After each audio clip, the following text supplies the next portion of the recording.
Good morning. সকলোকে স্বাগতম জনাইছো মোৰ এটা নতুন ভিডিও লৈ বহু দিনৰ মূৰত আপোনালোকৰ মাজলৈ ভিডিও লৈ আহিছো আৰু ভিডিও কৰিবলৈ একেবাৰে সময় নোপোৱা হৈছো দুমাহ মানে হৈ গ'ল ভিডিও নকৰা কালি ভিডিওটা ৰেকৰ্ড কৰি থৈ দিছিলো এটা সহজ পদ্ধতিত ধুনীয়াকৈ পোলাও ৰেচিপিটা বনাইছিলো তাকে আপোনালোকক ৰেকৰ্ড কৰি থৈ দিছিলো দেখুৱাম বুলি কিন্তু এডিট কৰিবলৈ সময় নহ'ল ৰাতি এডিট কৰি পিনি আপোনালোকৰ মাজলৈ আগবঢ়াইছো কেনেকুৱা লাগিলে ক'ব একদম শেষলৈকে চাব স্কিপ নকৰাকৈ ভিডিওটো আৰু যদি ভিডিওটো চাই ভাল পায় চেনেলটো সাবস্ক্ৰাইব কৰি দিব আৰু লাইক কৰি দিব তেনেহলে চাওচোন তেনেহলে কেনেকৈ পোলাওখিনি বনাবলৈ যিখিনি বস্তু দৰকাৰ হয় সেইখিনি মই ধুনীয়াকৈ আগতীয়াকৈ ৰেডি কৰি লৈছো এয়া আৰু ইফালে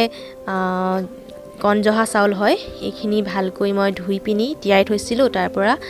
এনেকে এটা এটা হবলৈ কাহি এখনত মেলি থৈছিলো আৰু গোন্ধটো বহুত ধুনীয়া আহিছে জহা চাউলৰ গোন্ধ আৰু ইফালে কেঁচা সবজি লৈছো ডাংবডি আৰু গাজৰ আৰু দুটা কেঁচা জলকীয়া লৈছো আৰু ইফালে কিচমিচ আধা চামুচ চেনি শুকান জলকীয়া তেজপাত ইলাইচি কাজু বাদাম আৰু আধা চামুচ মান নিমখ লৈছো আৰু ইফালে এটা ঘিউৰ বটল লৈছো পোলাওখিনি বনাবলৈ মই এটা প্ৰেছাৰ কুকাৰ এনেকৈ লৈ লৈছো আৰু ইয়াত অকণমান মই ৰিফাইন ইউজ কৰিম বেছি ইউজ নকৰো আৰু এয়া ঘিউ দি দিছো লগতে ঘিউখিনি গৰম হৈ অহাত এনেকৈ দুখিলা তেজপাত দি দিছো আৰু দুটা শুকান জলকীয়া দিছো আৰু ইলাইচি দি দিছো আৰু কিচমিচখিনি দি দিছো লগতে তেখিনি ধুনীয়াকৈ তেলতে ফ্ৰাই কৰি লম আৰু কাজু বাদাম দি দিছো আৰু এচামুচ চেনি দি দিছো ধুনীয়াকৈ আৰু ধুনীয়াকৈ এতিয়া হেতাখনে লৰাই দিব লাগিব অকণমান ৰঙচুৱা হোৱাকৈ কিচমিচখিনি ধুনীয়াকৈ ফুলি আহিছে আৰু এতিয়া চাউল দিম চাউলখিনি দি দিছো এতিয়া ধুনীয়াকৈ চাউলখিনি নভগাকৈ ধুনীয়াকৈ ৰঙচুৱাকৈ ধুনীয়াকৈ ভাজিব লাগিব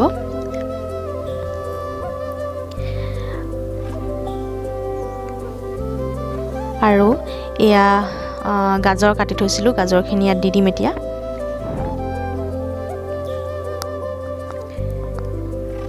আৰু ইফালে ডাংবডি দি দিছো ইয়াত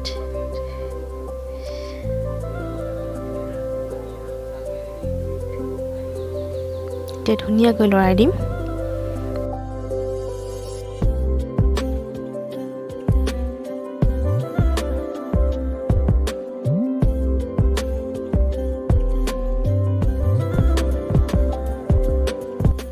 ধুনীয়াকৈ পোলাওখিনি কালাৰটো চেঞ্জ কৰিছে এতিয়া আমি ইয়াত পানী এড কৰিম পানী দিবলৈ হৈ গ'ল আৰু ইয়া পানী দিছো চাউলখিনি ডুব যোৱাকেহে পানীখিনি দিব লাগে বেছি দিলে মানে লাগি ধৰিব এটা এটা নহব মানে পোলাওখিনি আৰু বেছি কম দিলেও মানে নিহিজে পোলাওখিনি মানে জুখত দিব লাগে ভাততকে কম দিব লাগে পানীখিনি এতিয়া এনেকৈ ধুনীয়াকৈ চপাই কুচাই লম আৰু ইফালে আধা চামুচ মান নিমখ এতিয়া দি দিছো আৰু দুটা কেঁচা জলকীয়া দিছো ফ্লেভাৰৰ কাৰণে জ্বলা নহয় বাৰু গোটা গোটাকৈ দি দিছো আৰু ধুনীয়াকৈ হাফৰখন মাৰি দিছো এটা চিটি মৰালৈকে ৰখি থাকিব লাগিব আৰু ইফালে বনাই আছো মাংস আলু দি দিছো সকলোৱে মাংস বনাব জানেই কাৰণে মই ইমান ভিডিও কৰি থকা নাই আৰু এনে অকণমান দেখাইহে দিছো আৰু ইফালে লৰাই দিছো ধুনীয়াকৈ অকণমান গ্ৰেভি টাইপৰে কৰিম আৰু পোলাওৰ লগত খাই ভাল লাগিব আৰু এনেকৈ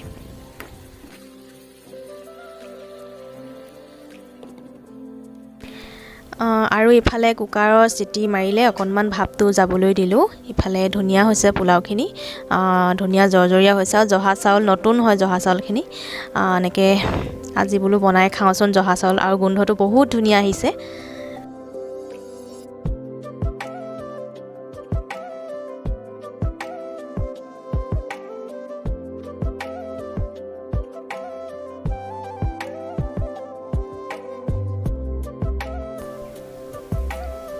আৰু ইফালে শেষত অকণমান ধনিয়া ছটিয়াই দিছো মাংসখিনিত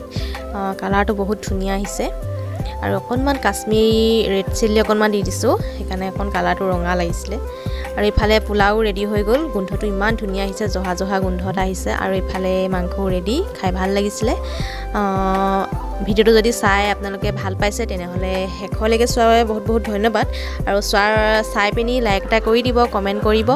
আৰু যিসকলে ছাবস্ক্ৰাইব নাই কৰা তেওঁলোকে ছাবস্ক্ৰাইব কৰি দিব। আৰু তেনেহ'লে আজিলৈ ধন্যবাদ।